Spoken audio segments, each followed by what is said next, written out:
J'ai rencontré Mérieux en personne la première fois en 2007.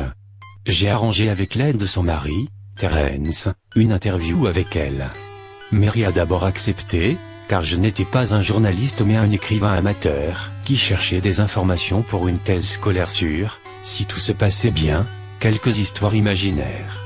On avait planifié l'interview pour un week-end particulier, quand j'étais à Chicago, sur des affaires qui n'avaient rien à voir, mais au dernier moment, Mary changea d'avis et s'enferma dans la chambre conjugale, refusant de me parler. Pendant une demi-heure, je m'étais assis avec Terence, près de la porte de la chambre, j'écoutais et prenais des notes, pendant qu'il essayait de calmer sa femme.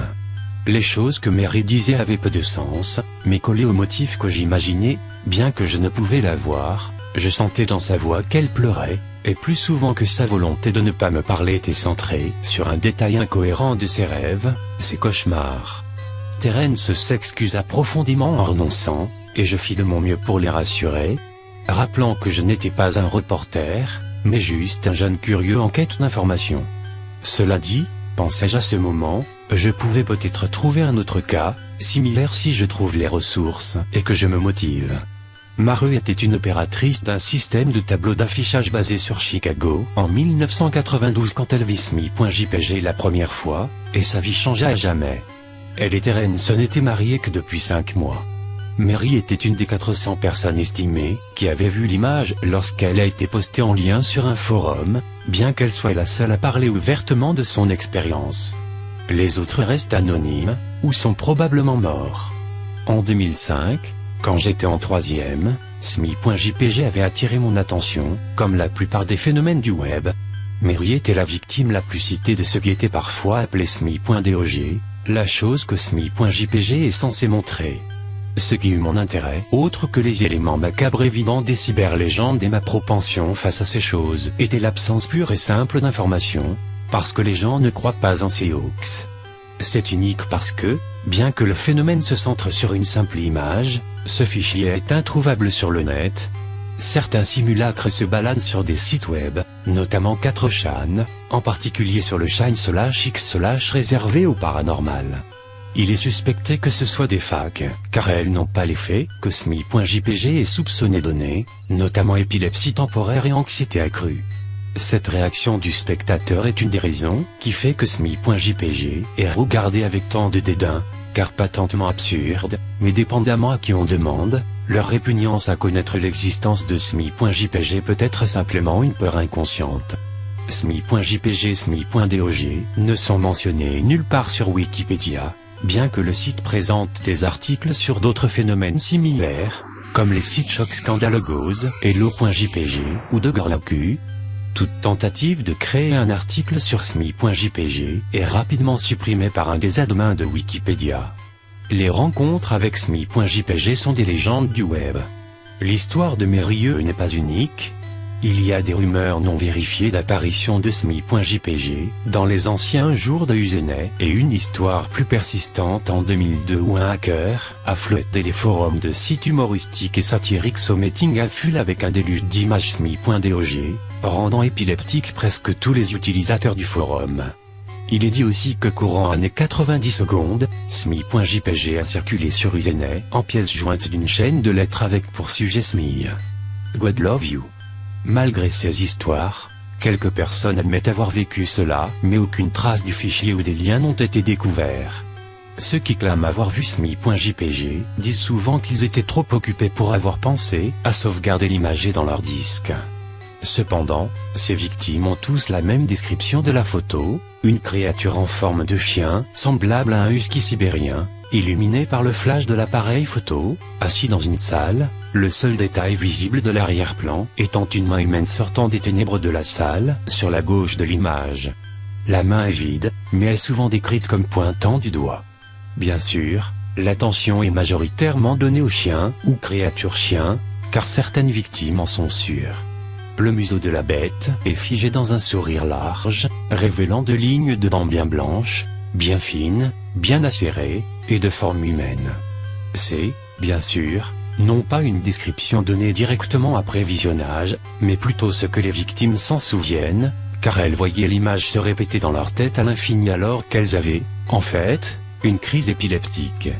Ces crises sont rapportées comme interminables, souvent quand la victime dort, résultant à de dérangeants et réalistes cauchemars. Ceux-ci pouvaient être traités par médicaments, bien que certains cas furent plus facilement guéris que d'autres. Mérieux, j'imagine, n'a pas eu de médication effective. C'est pourquoi, après ma visite en 2007, je fis des recherches sur des newsgroups de légendes urbaines, sites web, mailing lists, espérant trouver une victime de SMI.jpg, qui serait intéressée de parler de son histoire. Pendant un temps, rien n'arriva. Un temps si long que je l'avais presque oublié, car j'avais commencé la fac et j'étais assez occupé. Mary me contacta par email, cependant, début mars 2008. Cher monsieur L, je suis profondément désolé de ce qui s'est passé l'été dernier quand vous êtes venu. J'espère que vous comprenez que ce n'était pas à cause de vous, mais plutôt mes problèmes, qui m'ont conduit à agir ainsi. J'ai réalisé que je pouvais contrôler décemment la situation. Cependant, j'espère que vous me pardonnerez. À ce moment, j'avais peur. Pendant 15 ans je suis hanté par SMI.jpg. SMI.dog vient dans mes rêves toutes les nuits. Je sais que ça semble idiot, mais c'est vrai. Ces rêves apparaissent dans une qualité incroyable, des cauchemars qui sont plus réalistes que les rêves réalistes que j'ai déjà eus. Je ne bouge pas, je n'avance pas. Je regarde simplement droit devant, et la seule chose devant moi est cette horrible scène de l'image. Je vois la main qui pointe, et je vois SMI.dog. Il me parle. J'ai pensé longtemps à mes options. Je pourrais le montrer à un étranger, un collègue. Même à Terence, tant que l'idée m'en dégoûte. Qu'arriverait-il alors? Si SMI.dog garde ces mots, je peux dormir. Mais, s'il a menti, que devrais-je faire? Et qui dit quelque chose de pire, ne viendrait pas pour moi si je fais ce que la créature me demande? Alors, je n'ai rien fait pendant 15 ans, bien que j'ai gardé la disquette cachée dans mes affaires. Toutes les nuits depuis 15 ans, SMI.dog vient dans mon sommeil et me demande de répandre le mot. Pendant 15 ans je suis restée forte, bien qu'il y ait eu des moments difficiles. Bien des victimes du forum où j'allais et qui ont vu SMI.jpg ont arrêté de poster. J'ai entendu dire que certains s'étaient donné la mort. Les autres gardent le silence, disparaissant de la surface du web. Ils sont ceux dont je m'inquiète le plus. J'espère sincèrement que vous me pardonnerez, monsieur L, mais l'été dernier quand vous nous aviez contacté, pour l'interview j'étais sur le point de lâcher. Je me fiche si SMI.dog ment ou pas. Je veux que ça cesse. Vous étiez un étranger, quelqu'un que je ne connaissais pas, et j'ai pensé que ma souffrance finirait quand vous prendriez la disquette pour vous rechercher et sceller votre destin. Avant que vous arriviez, j'ai réalisé ce que je faisais, je prévoyais de ruiner votre vie. Je ne peux pas me permettre ça, et en fait je ne le ferai jamais. J'ai honte, monsieur L, et j'espère que cet avertissement vous dissuadera d'aller plus loin dans l'enquête sur SMI.jpg. Vous pourrez peut-être trouver quelqu'un qui, si plus fort que moi, ou alors plus dépravé, quelqu'un qui n'hésitera pas à exécuter les ordres de SMI.dog. Arrêtez pendant qu'il est temps. Sincèrement, Mérieux. Terence me contacta plus tard dans le mois, pour m'annoncer la mort de sa femme. En faisant le ménage dans ses affaires, fermer son mail, etc., il tomba sur ce mail ci-dessus. C'était un homme craintif. Il me conseilla de suivre le conseil de sa femme. Il a trouvé la disquette, et la brûla jusqu'à ce qu'il ne reste plus qu'un amas uniforme de plastique fondu noir. La chose qui l'a plus effrayé, cependant, était comment la disquette a sifflé quand elle a fondu. Comme un animal, a-t-il dit. J'avoue n'avoir pas été certain de quoi répondre de ça. D'abord, j'ai pensé à une blague, avec le couple jouant sur la situation pour s'amuser, mais un rapide coup d'œil dans la rubrique nécrologique des journaux de Chicago, cependant, prouvait officiellement la mort de Mérieux bien sûr, aucune mention de suicide dans l'article. Je décidai que pour au moins une fois, je n'irai pas plus loin sur le sujet de SMI.jpg, vu que les examens arrivaient en mai. Mais le monde a de curieuses manières de vous rappeler à l'ordre. Presque une année complète après ma venue chez Mérieux, je reçus un mail. Salut, j'ai trouvé ton adresse sur une mailing list, ton profil dit que t'es intéressé par SMI.dog. C'est pas aussi terrible qu'on en dit, je te l'envoie ici. Fais tourner. La dernière ligne me chatouilla. D'après mon client mail, il y avait une pièce jointe nommée, bien sûr, SMI.jpg. Je le téléchargeais bien que j'imaginais que c'était un fake, et même si c'en était pas un, je ne crains pas ce genre d'image. Le compte de Mérieux m'a secoué, oui, mais elle était peut-être extrêmement sensible. Après tout, comment une simple image? Et si ces choses sont totalement absurdes, pourquoi cette légende existe?